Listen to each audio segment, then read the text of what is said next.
The Crazies, also known as codenamed Trixie, is a 1973 science fiction horror film written and directed by George A. Romero. It stars Lane Carroll, Will McMillan, and Harold Wayne Jones as residents of Evans City, Pennsylvania. It bombed at the box office, but it has since become something of a cult classic. The Crazies is a 2010 science fiction horror film directed by Breck Eisner, based on a screenplay by Scott Kozier and Ray Wright. It stars Timothy Oliphant, Rhoda Mitchell, Joe Anderson, and Danielle Panabaker as residents of the fictional town of Ogden Marsh, Iowa. It made back more than double its budget at the box office, which amounts to a decent profit. Both of these movies follow the exact same premise. A small town is accidentally exposed to a biological weapon that makes the infected, well, crazy. There are some differences between them, but the main one is the quality of the end result. The original is good. The remake is great. Here's why. Before I get into any of this, spoiler alert, because I'm going to be going through both of these movies beat by beat, more or less. Both of these movies start with the cold open. The original opens on a farmhouse. We see a young girl getting a cup of water at night. She goes into another room and finds the lights not working, then shouts at her brother thinking he's pranking her. He is, and he gets her by flashing a flashlight at her. He continues messing with her, but he stops when he sees the shadow of his father wielding some sort of weapon. We then see Dad smashing the shelves in what appears to be the kitchen. While they're watching, the girl finds something wet, and the boy somehow knows that it smells like kerosene. Hey, Billy, this is all wet here. It smells like kerosene. Okay. Dad keeps smashing things, so the girl runs to her parents' room shouting for her mom. Dad has a standard reaction to having a flashlight pointed at him. Father? And when we cut back to Mom, we see blood on her sheets. Dad starts a fire, and the opening credits start as the house burns. In the remake, we start in medias res. A town is burning, a car alarm is going off, it's a standard Tuesday in America. A banner falls down bearing the name Ogden Marsh. Then we cut to 2 days earlier, and Johnny Cash starts playing.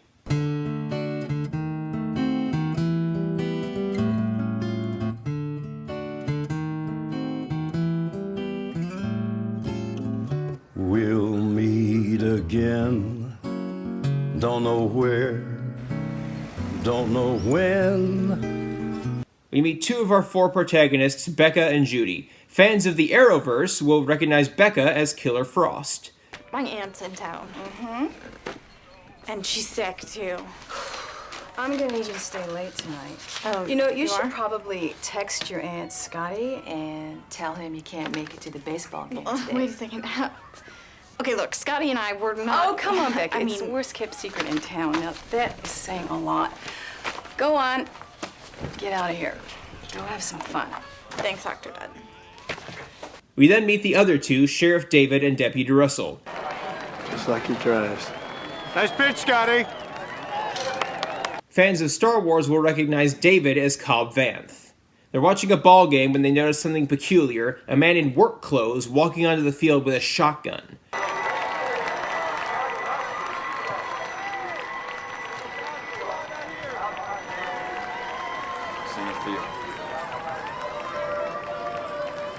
Oh, Jesus Christ.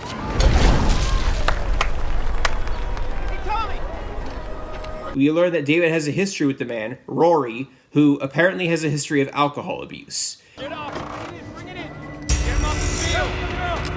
Get him in the dugout, Principal. Rory! Whoa. Hey, Rory, we got a ball game going on here.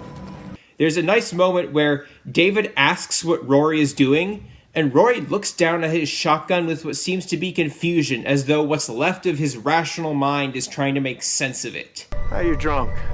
That's all. All right, let's just lay the gun down. This scene is a masterclass in tension. The music, the build-up, it's so great, and unfortunately it ends exactly how you would expect. Now, Rory, come on. Hey, whoa, Rory.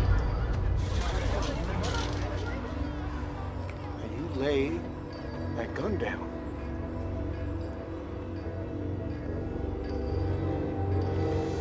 Rory?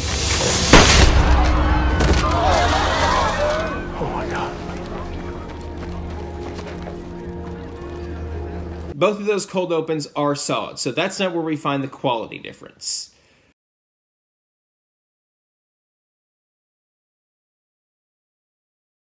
In the original, after the opening credits, we cut to our main couple, David and Judy, in bed, presumably after a night of the Devil's Tango. 10 bonus points if you get that reference. We later learn that they're not yet married. He mentions being a firefighter, she mentions being pregnant. We're doing some character establishment and foreshadowing here.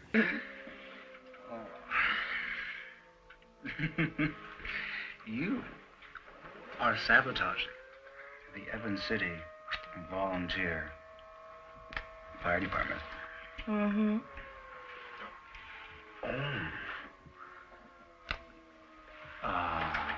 Didn't the doctor say something about moderation? What does he know? He knows what a shameless, lustful woman you are, my dear. And he doesn't want us to hurt the baby. Well, we're gonna have to be careful. We see the fire department getting ready to respond to the burning building. Bad. I can see the flames clear over my place. Hey, Clanker!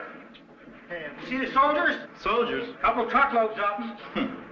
Poor smuck. Wonder what they're doing here. We hear that the kids are badly burned, and we later see them alive in the hospital. Well, we see them both in the hospital. We're told that the girl has died, but that they might be able to save Billy. For some reason, the person standing over them is wearing a gas mask. I'm sure that won't be important later. This is when the military shows up and the plot splits in two. We have the military leaders and government scientists trying to contain the violence and find a cure, and we have the locals trying to survive the ordeal. We'll be all under martial law. We'll take you all over to the high school. We'll explain it to you over there. Being the residents of a small U.S. town in the 1970s, the locals don't always take kindly to being ordered around by soldiers in hazmat suits. We even get probably the most iconic kill of the movie when an old lady stabs a soldier with her knitting needles. Babe, is there your husband downstairs?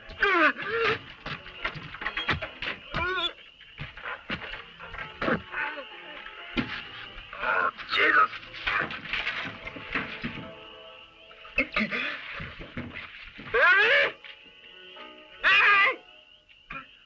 Do not interrupt Granny when she's knitting. You, get your freaking hands up! You're not my supervisor! Shut up, we're gonna go to prison. No, we're not. Say the right stuff and they just send you to a mental hospital for 10 months. I just this second realized why you do macrame instead of knitting. Yeah, no sharp objects on the ward. They were super strict about that. There are quite a few characters in this movie. With the plot split in two, we follow both the townsfolk and the government scientists as soldiers. On the local side, we have David and Judy, their friend Clank, and father and daughter duo Artie and Kathy.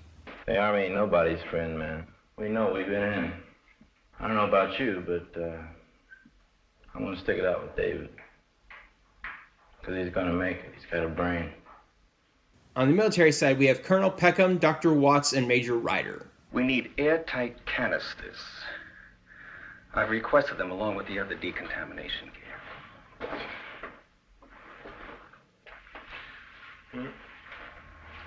I don't mean to jump on you, Colonel. It just amazes me at how shoddy this operation is. Nothing amazes me anymore, Doctor. Eventually, members of the group start showing signs of infection. Kathy is the first to display overt signs, starting when they see a group of soldiers burning bodies, and she starts giggling.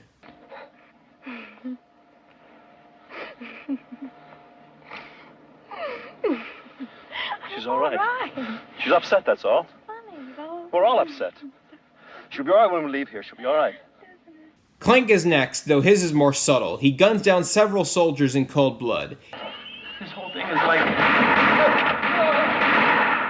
No!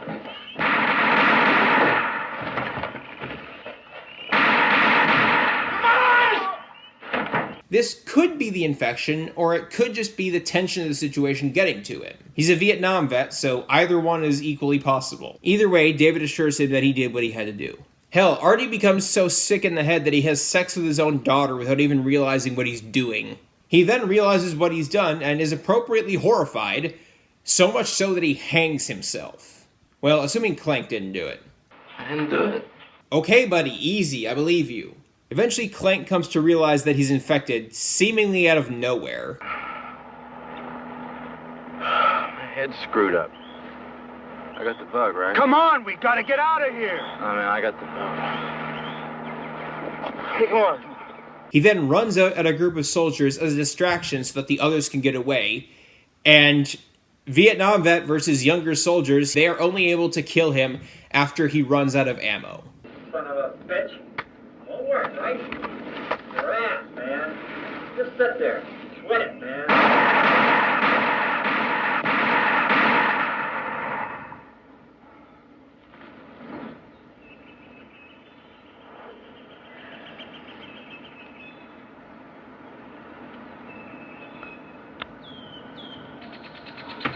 Gonna do some drinking.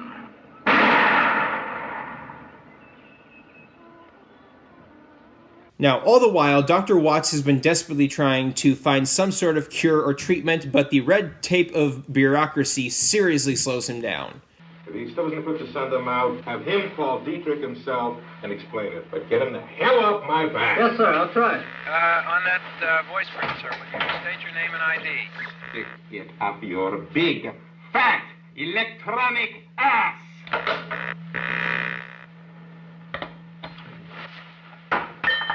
He eventually succeeds, but he's mistaken for a local when he leaves the lab without his mask on.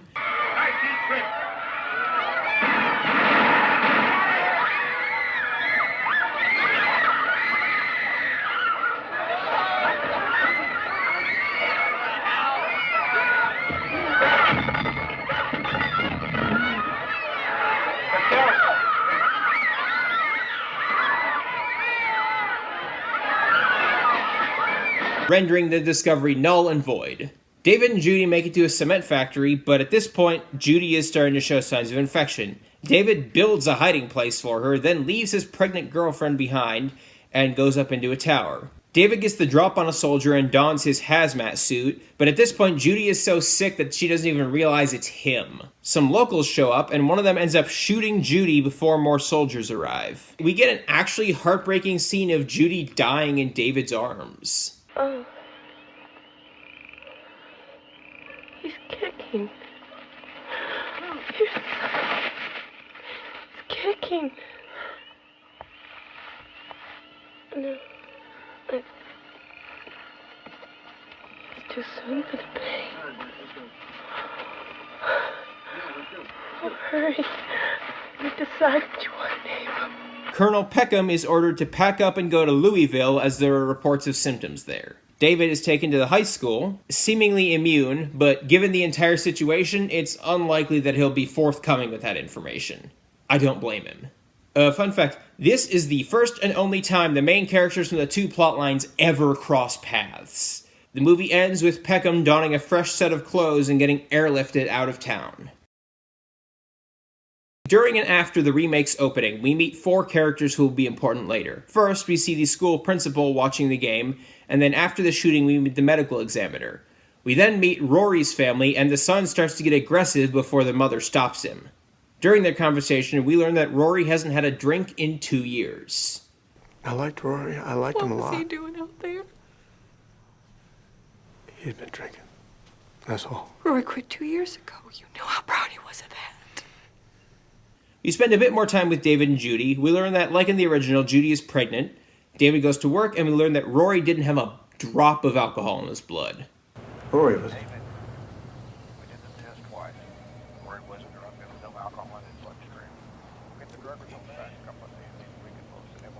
Yeah, okay.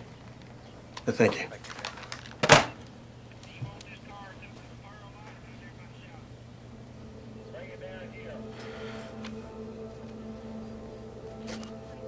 Posing the question of what caused him to become violent. Our next incident occurs when a man whose family brought him to the doctor kills that family, giving us a new update of the opening scene of the original. The scene actually starts off with a nice bait and switch for anyone who hasn't seen the original, where the mother goes out to the shed because she hears equipment running. We see a big-ass mulcher thing up and running, and we're fully expecting Dad to drive it forward and shred her to bits, because we watch horror movies and we know what happens. But that doesn't happen. Instead, she finds the vehicle empty, shuts it off, and looks around for her husband. She doesn't find him, and she runs back inside after hearing her son scream. William!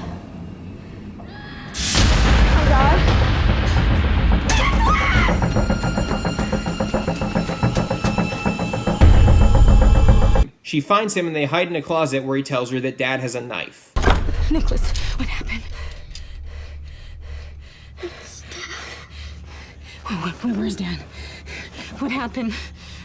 Honey, please talk to me. Please. He has a knife. Oh my God. We get a standard jump scare when she looks out the keyhole and he looks right back in, but instead of attacking, he locks the door on them and sets the house on fire.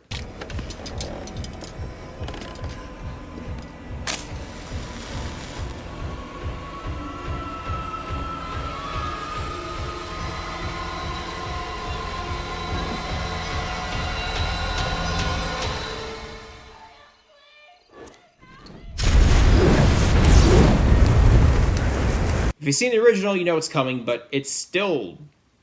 damn, dude. Cops and firefighters arrive, and we learn that Daddy Bill was mowing the goddamn lawn when first responders arrived. Tom? Pick it out? Not Deidre or Nicholas. Just Bill. I need 2 men on that inch and 3/4, south side. When we got here, there was an empty gas can just sitting out front, and Bill, well, he was mowing the goddamn lawn. Deidre, Nicholas, upstairs, watch the side. Bill! Hold on. Bill? Bill. What the hell happened here? Oh, God. Oh, God. Judy, come on. No. What the fuck have you done? Oh, damn it! Hard cut to a group of hunters who find the body of a pilot.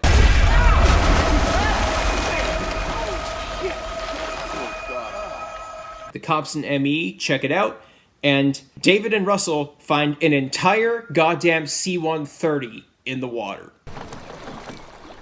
There's a big plane, Russ. Why is that? Because we're right on top of it.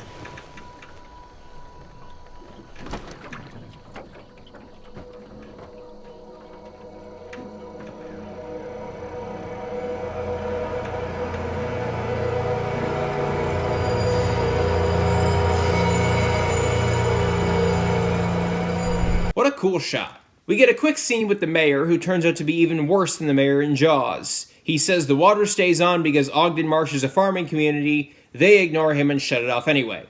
We then get a much more effective but still pretty obvious jump scare when Bale plays dead in his cell. David and Russell then realize they have no signal of any kind, cell or internet.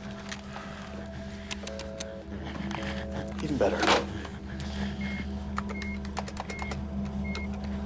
You know what? What? We're in trouble. David goes outside and sees a black SUV, obviously probably the government, which peels away when he tries to get close. There's another attack. David sends Russell to go to Cedar Rapids, and then David and Judy are grabbed and put on a school bus. We're about half an hour in, and this is the first time anyone military has shown up in the remake.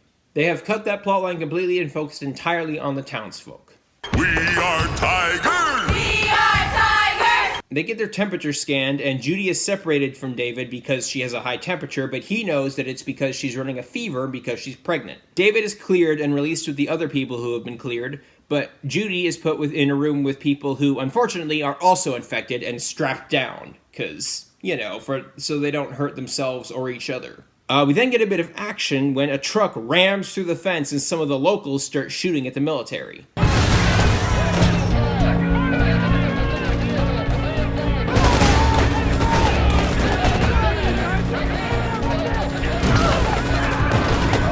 Now here's an interesting tidbit. In the original, the soldiers are incompetent red shirts who get gunned down like flies by civilians. Somebody check out the building. 2 men, check out the building. Gotta work in pairs. In the remake, they actually behave like trained soldiers. Now, our heroes do get the drop on one of them, but he seems like a pretty young dude, so he's probably still relatively new to the military. Anyway, it's around this time we get a proper title drop. Let's go! Let's go! The Crazies have breached the containment zone! The military's full out! We gotta get out of here! David gets away from the military and goes back to the police station where he runs into Russ.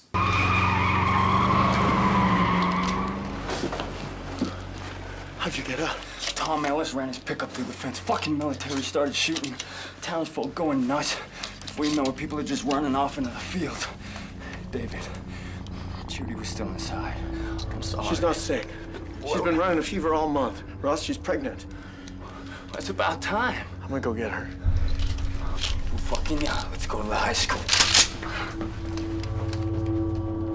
Back at the high school, Judy realizes that Becca is strapped to one of the other tables, and we get probably the most intense scene in the entire movie. It starts when we hear the sound of metal scraping against the floor.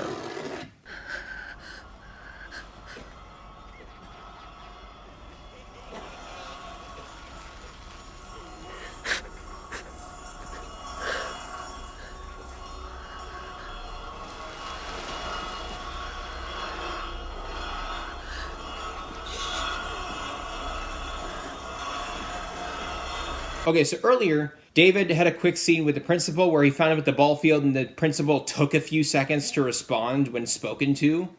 Kind of like Bill did at the doctor's office. And now, the principal is fully infected, and he steps into the room covered in blood and dragging a pitchfork, and starts stabbing everyone believed to be infected while they're strapped down and helpless. Thankfully, David shows up and shoots him before he can kill any named characters.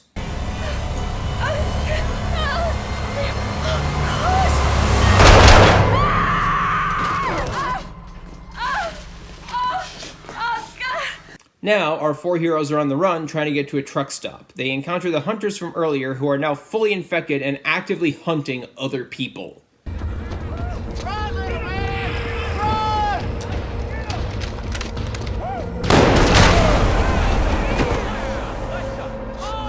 They cut across someone's farm as a shortcut, and Becca stops to pick up her boyfriend, Scotty. Unfortunately, the reunion is cut short when the military grabs Scotty's family, and Scotty runs off and gets himself killed.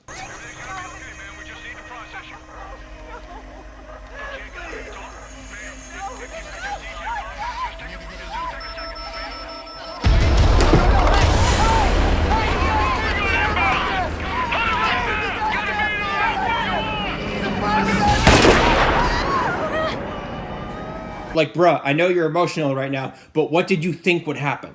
A soldier comes into the barn alone, and they're able, as I mentioned, they get the drop on him. But they're able to convince him that they're not sick, and he reports back that there's no one in the barn. Hey. Hey, hey. Hey, hey, hey.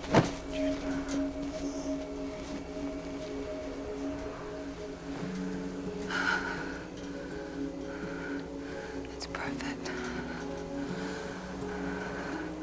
It's a perfect, beautiful morning, and this is our home. This is where we were going to raise our baby. You can still do all those things. Everyone we know is dead. They start fixing up an old police car at David and Judy's house, but they're attacked by Rory's wife and son, who are now fully infected.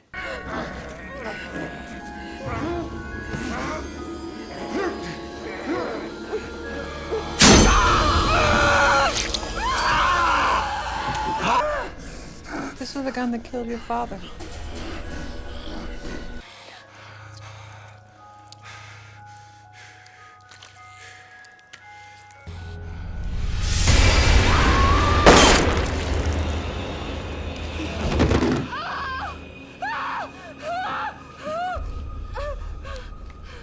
When Russ double taps them, however, it's the first indication that he's sick.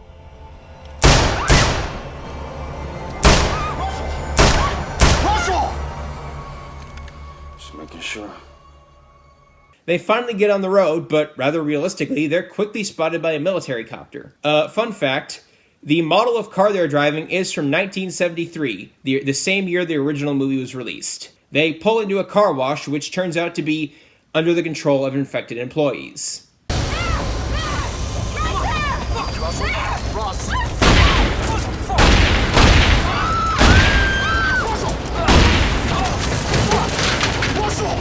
I saw movement! Everything is fucking moving. They're attacked, and just as it seems like they're gonna get free and clear, Becca is tragically yoinked out the back and promptly hanged. Like, damn. Y'all, they killed Danielle Pennebaker. Hilariously and tragically, the empty car is promptly destroyed by, fuck, what's it called? Helicopter. Yes, thank you, Batman. Resort to walking. When they find Russell's truck, he grabs the spike strip that the military used against him.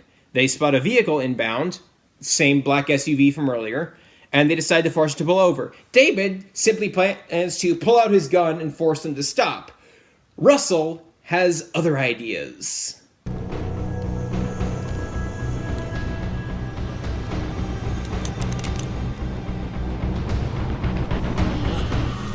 Russ, what do you... No!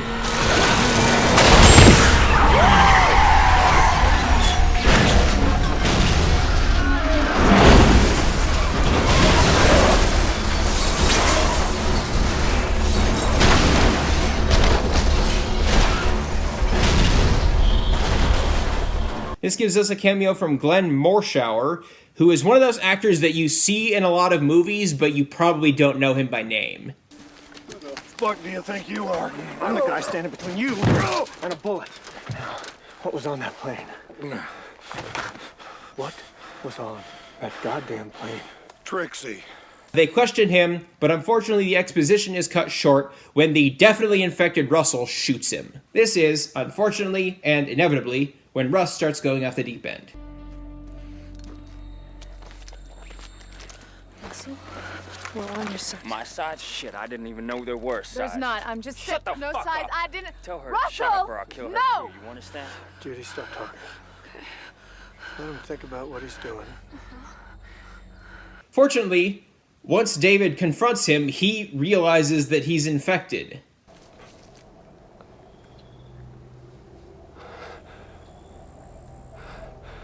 I'm all right, am I?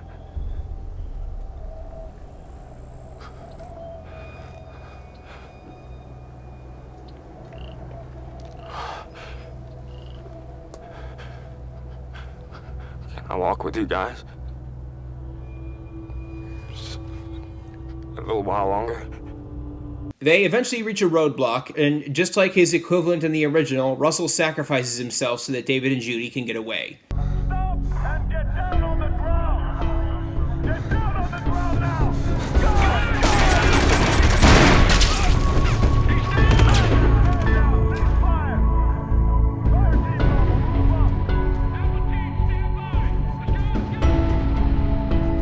They finally make it to a truck stop where they find hundreds of shell casings and realize that not only were the infected shot and burned, so were the uninfected. Can't be too sure, huh?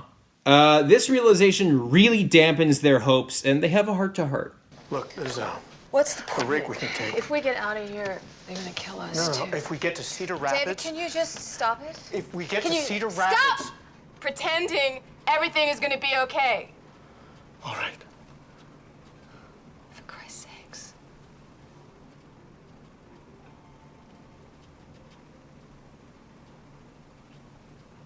I'm sorry. I'm sorry.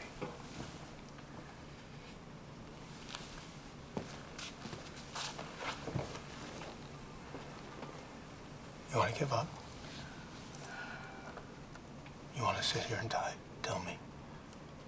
And I will sit here and die with you. And they say romance is dead. We get a nicely subtle jump scare when someone who I assume is an employee comes into frame behind Judy. They don't actually do anything, but like, we saw that background a few seconds ago and there was no one there. So it's probably the most effective jump scare in the movie.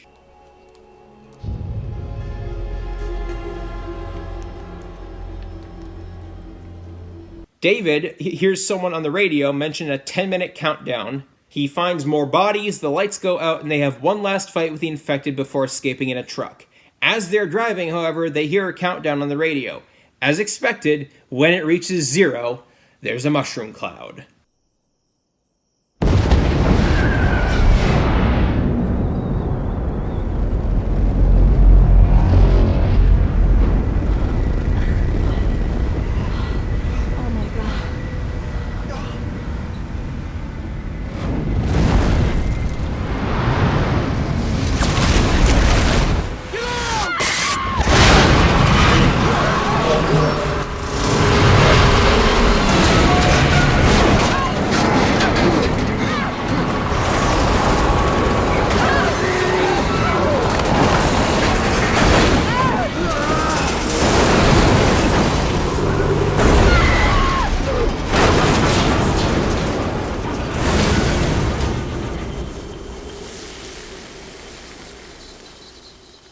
With the entire town gone, David and Judy walk towards Cedar Rapids, which is very likely already infected. Before I continue with the quality comparison, I want to talk about the infection. In both versions, Trixie is a man-made, waterborne, biological weapon meant to destabilize a population. And it works! On the wrong population. Not that there would ever be a truly right population, because we're talking about infecting civilians. When is there ever a legitimately good reason to do that? Yeah, exactly. We're dealing with an often lethal, always debilitating, encephalitic mutation. It leaves its victims either dead or incurably mad. How boss? What is the incubation period? 48 hours. After that, you're either dead or you don't have it. In the original, it's something of a hate plague. Most people infected by Trixie turn into homicidal killers, but some of the Crazies merely regress in intellectual maturity and they don't lash out violently. The first man infected, the father who burned down the house, even seems to snap out of it and regret what he's done. During a shootout between soldiers and some of the crazy locals, we see one lady carrying a broom and mindlessly sweeping the grass. One thing I'll note is that in the original, Trixie is stated to be vulnerable to ultraviolet light, which is actually true of most germs in real life. Now, the remake's version of Trixie is actually less dangerous than the original version. For one, the remake Crazies have a maximum lifespan of 2 days, whereas the original Crazies have no such expiration date if they survive the initial 2-day incubation. Furthermore, the remake Crazies are more obviously evil and show noticeable symptoms like skin lesions and unusual eye color, whereas the original Crazies looked no different from the uninfected and thus blended in better with the healthy population. Like in the original, some people become violent, but others simply become simple-minded. When David goes back to the ball field after the shooting, he sees the principal in the bleachers, and the principal seems to be, like, fully dissociating. And like, when David is talking to him, he has to, like, hey, you okay? To get his attention. Ben. Hey, you all right? Don't worry, the kids are resilient. They're gonna be all right. Those who have already seen the movie know that this is the first sign that he's infected. We then see Judy at work where Bill and his family have come in. This is the equivalent of the family from the beginning of the original, only the daughter has been adapted out. Judy checks on him, but when she's asking him questions, he only responds to the first question, then repeats that answer with subsequent questions. How are you feeling, Bill? Any pain or discomfort? Bill? She worries too much. I'm fine. Just a little tired. You got any plans this weekend? She worries too much. I'm fine. Just a little tired. We then get a recreation of the original's opening scene where Bill burns down the house with his family inside. We later see him at the jail. Russ, you get in touch with Sheriff Burns in Cedar Rapids? Russ.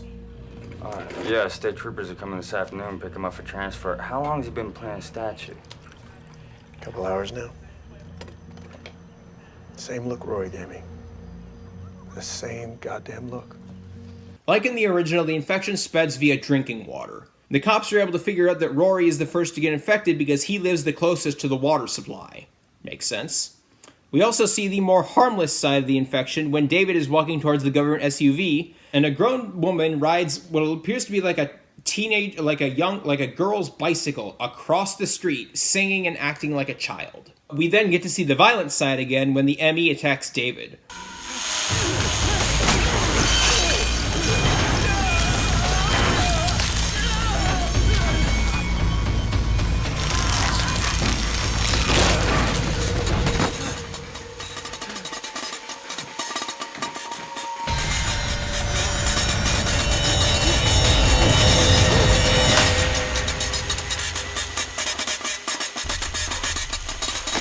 Russ to the rescue. When they're taken by the military, they theorize what the infection could be. What does it mean? Judy, what does it mean? They're checking for elevated temperatures. The partner was bleeding from the nose, so was Rory.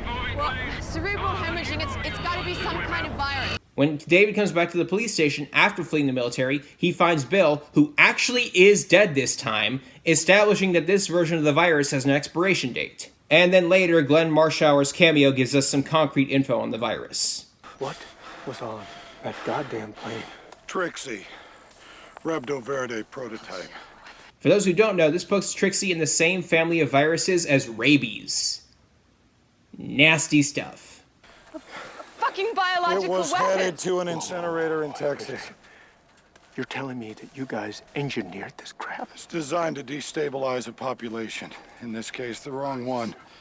Look, fella, we lost a plane. What do you want me to say? How about sorry for destroying your whole goddamn town? David! What would you Wait. have preferred, a global pandemic? Take it up with a pilot. I came here to help. Here's the interesting part. While the virus certainly causes insanity and violent tendencies in its hosts, it should be noted that most of those infected maintain self-awareness and personality, some retain their full intelligence, and some aren't even violent at all. The murderous acts committed by those who do turn violent seem to stem from their own deep subconscious desires, like for revenge or for an entertaining hunt. As such, it can be argued that Trixie doesn't make the townsfolk murderers, it just brings out any violent intentions they might have. The infected still remember how to walk, talk, drive, use tools, and do all that stuff that'd usually be used by aliens or fairies as evidence that humans are the real monsters. But they're off enough in their heads to become axe-crazy machines who use human ingenuity to gruesomely torture and kill indiscriminately. Also, as the infection worsens, the infected look more zombie-like. Back to the actual direct comparison. The original Crazies is a good movie, but by splitting the focus between the two storylines, it leaves them both feeling undercooked. We don't get to know the characters as well as we could have had we just focused on one or the other. Ultimately, we feel less of a connection to them, and therefore when they die or other bad things happen, we don't care as much as we could. The remake streamlines the plot by cutting the government side in almost completely and relegating them to being hero antagonists in the background. Because there really is no overt villain in this movie. There's just Trixie, which is turning people bad. Because they streamline the plot, we don't have as many characters to focus on, and therefore we get to know them better and we care about them more. Russ, in the remake, is far more fleshed out of a character than Clank in the original ever was. And so when he sacrifices himself, the emotions of that scene hit that much harder. That's ultimately where the remake really improves on the original. The characters. It makes you care. And so when they die, it is a genuine tragedy. So yeah, I recommend them both. I definitely recommend them both. They're both good movies. So yeah, the original is good, but the remake is great. That's all for now. Stay safe in these crazy times.